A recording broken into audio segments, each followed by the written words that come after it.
Hi friends. आज मैं आपके साथ डिस्कस करूंगा कि पॉलिटी के लिए क्या स्ट्रेटजी होनी चाहिए। देखिए, पॉलिटी सच बताऊं बहुत सिंपल सब्जेक्ट है अपने आप में। अगर आपको थोड़ा सा भी एक क्लियर कट आइडिया है तो आप उसमें अच्छा स्कोर कर सकते हैं। अभी मेरा जो अप्रोच होता जो था वो मैं आपको बताना चाहता हूँ, बिकॉज मैं दूसरे पर्सपेक्टिव से नहीं बता सकता। एक आइडियल कोई तरीका नहीं होता, आप खुद का अपना तरीका एक बनाते हैं और वही आप फॉलो करते हैं। बेसिकली वही स्ट्रेटजी होती है। अब उसमें भी आप रेक्टिफाई करते रहते हैं कि क्या अप्रोच चेंज करना चाहिए, कैसे करना चाहिए। With the change of the question का जो पैटर्न चेंज होता है वो सब करते हैं। तो कोई आइडियल तरीका नहीं है, सबके अपने अपने तरीके हैं। मेरा जो तरीका था मैं शेयर करना चाहूंगा। अगर वो आपको अच्छा लगे तो आप फॉलो करिए, नहीं करना है तो बिल्कुल नहीं करिए, कोई बिल्कुल ऐसा कुछ रूल नहीं है। देखिए, मैं फॉलो करता था भाई, पहले प्रेसिडेंट का टॉपिक करता था, बिकॉज प्रेसिडेंट मेरा फेवरेट टॉपिक है। सच बताऊं तो आपको मैं, ऐसा है कि प्रेसिडेंट के अंदर सारी चीजें कवर हो जाती हैं, उसके साथ कॉन्स्टिट्यूशनल बॉडी का भी कुछ कुछ हिस्सा कवर हो जाता है और प्रेसिडेंट के ऊपर क्वेश्चंस अच्छे आते हैं, पहली बात।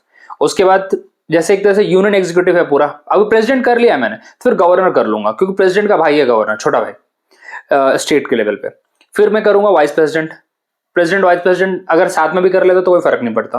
उसके बाद मैं करता हूं PM and council of minister, और इस साइड करता हूं मैं स्टेट लेवल पे CM and council of minister. कितने हो गए टोटल? 9 टॉपिक कवर हो गए, और 9 टॉपिक कवर करने के लिए मेहनत बहुत कम लगती है। उसके बाद मेरा मन करता है तो मैं करता हूं, मन नहीं करता मैं करता ही हूं, और पढ़ाई भी मैंने वैसे ही है। मैं करता हूं कॉन्स्टिट्यूशनल बॉडीज, क्योंकि कॉन्स्टिट्यूशनल बॉडीज कैसा है कि उसके अंदर अच्छे खासे क्वेश्चन आ जाते हैं, छोटे छोटे टॉपिक्स हैं, आराम से कवर हो जाते हैं और अच्छी स्कोरिंग है वो। अगर वहां से 2 क्वेश्चन बन गए, 3 क्वेश्चन भी बन गए तो मार्क्स फिक्स है मेरे। मेरा सिंपल तरीका है, मुझे पॉलिटी को से पूरा घुमा के पूरा लाइन बाय लाइन नहीं पढ़ना। तो ये हो गया, कितने कॉन्स्टिट्यूशनल बॉडी 10-12 हो गई, तो टोटल मिला के मेरे कितने 20 टॉपिक हो गए। ये लिटरली 1 हफ्ते के अंदर हो जाते हैं। 1 हफ्ते भी ज्यादा बोल दिया मैंने, अब तो 1-2 दिन के अंदर हो जाते हैं। ऐसे पेज फ्लिप होते हैं अब तो पढ़ता भी नहीं मैं, पर बता रहा हूँ। और उसके बाद हम बात करता हूँ मैं। फिर मेरा मन करता है तो मैं थोड़ा उस टॉपिक्स पे आता हूँ, जैसे कि fundamental right, DPSP, fundamental duties, basic structure and the amendment of the constitution, emergency. ये वाले टॉपिक्स को करता हूँ वन गो में। ज्यादा मेहनत इसमें भी नहीं लगती है। हाँ, ये है कि इसमें थोड़ा सा एक पीआईक्यू के साथ करता हूं, लेकिन मैं मतलब पहली बार भी जब मैंने किया तो पीआईक्यू को रेफर करके किया था मैंने, कि जब मैं कर रहा हूं तो क्या मुझे रिटेन रह रहा है कि नहीं रह रहा है। मैं पीआईक्यू के साथ ही करता था इसको। ये टॉपिक्स हो गए। फिर जैसे यूनियन टेरिटरी भी साथ में कर लेता था मैं। और एक और बात, जब मैं ये सब चीजें कर रहा हूं, मैं 2-3 चीजें मैं साथ में चला रहा हूं।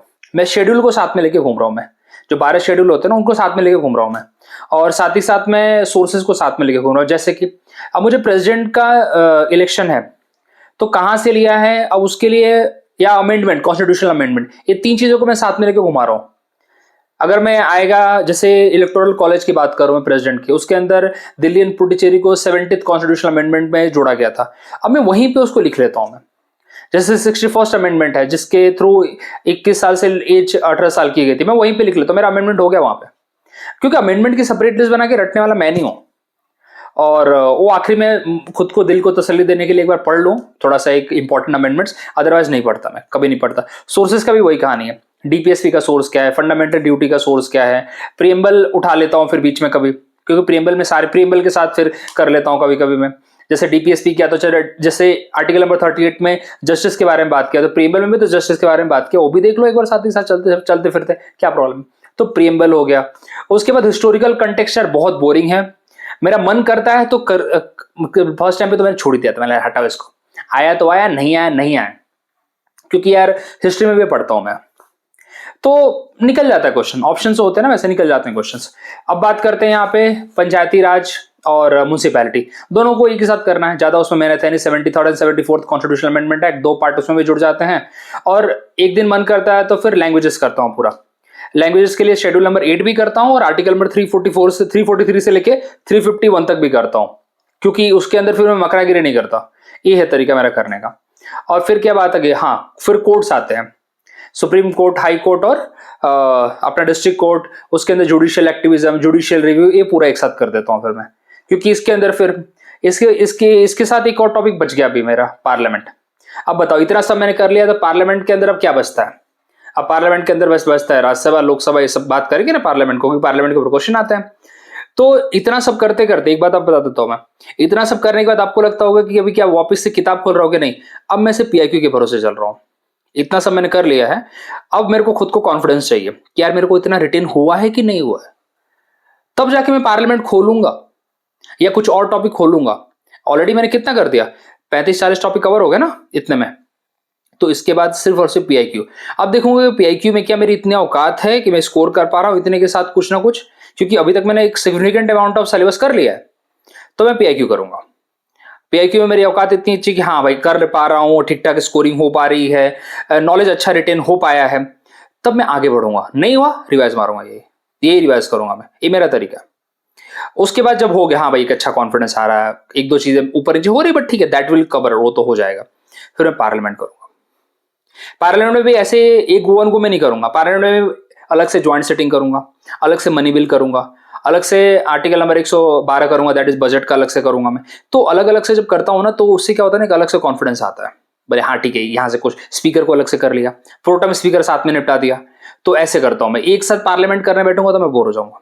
फिर एक दिन आया तो एक काम करते हैं, सेंटर स्टेट रिलेशन देखते हैं, centre state relation comparison with India and Britain, जो हमारा पार्लियामेंट्री सिस्टम है, फेडरल फीचर्स हमारे क्या हैं, सेलिएंट फीचर हमारे क्या हैं, ये एक साथ निकल जाते हैं।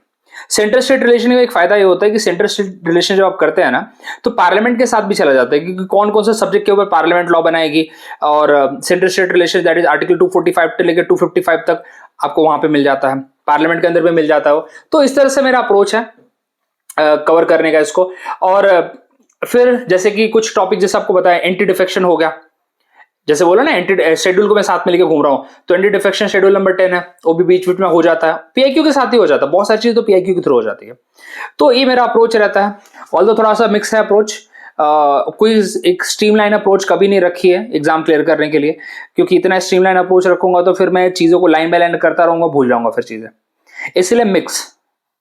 क्योंकि पीआईक्यू के और हाँ सबके साथ पीआईक्यू, सबके साथ पीआईक्यू, सबके साथ पीआईक्यू, पीआईक्यू कभी भूलता नहीं मैं। पीआईक्यू कभी कभी तो मेरा मन करता है कि पीआईक्यू के थ्रू ही टॉप, पहले पीआईक्यू कर लो फिर टॉपिक पे आओ। जब मैंने फर्स्ट टाइम क्लियर किया था तो एक थोड़ा अप्रोच स्ट्रीमलाइन था, उसके बाद आज तक कभी स्ट्रीमलाइन अप्रोच रहा ही नहीं, सिर्फ पीआईक्यू खोलता हूं फिर टॉपिक, पीआईक्यू खोलता हूं फिर टॉपिक। ऐसे पढ़ाने के लिए भी मैंने वही रखा है, मैं वही टॉपिक्स उठाता हूं जहां से प्रॉब्लम्स ज्यादा करके आती हैं।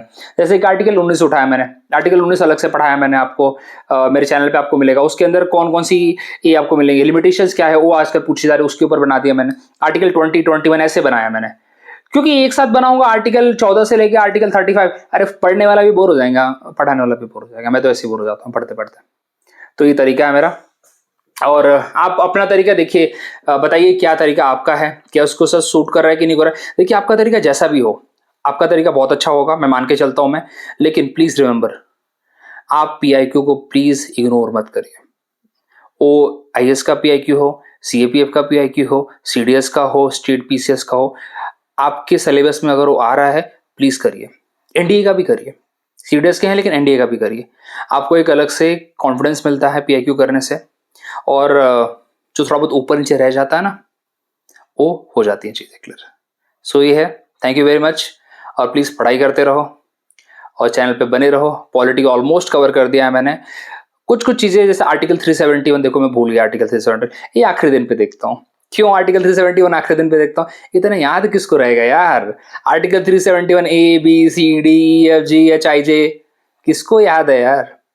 कोई पूछेगा आर्टिकल 371 बी बताओ, हाँ ठीक है अभी तो याद है आसाम है, लेकिन एग्जाम का एक अलग प्रेशर होता है ना, आखिरी दिन पे देख लो, एक पेपर पे लिख लो, ए चलो पेपर के एक दिन पहले खोलो यार इसको आर्टिकल क्या लिखा है, ऐसा। ये भी तो अपने अपने तरीके हैं, मेरा मेथड है, मैं करता हूँ ये सब चीजें। कुछ की पॉइंट्स लिख लिए मैंने, सोर्सेस कुछ अलग से लिख लिया, ये लिखो यार इसको, याद नहीं रहता है सब, ये है। तो आपका अपना तरीका फॉलो करिए, अगर आपको ये तरीका अच्छा लगा तो ये भी करिए, कोई प्रॉब्लम नहीं है, बस अपना हमने शेयर किया। और please please please solve the PIQs, ठीक है। चलिए मिलते हैं, और प्लीज वॉच करते रहिए। Thank you very much, good night.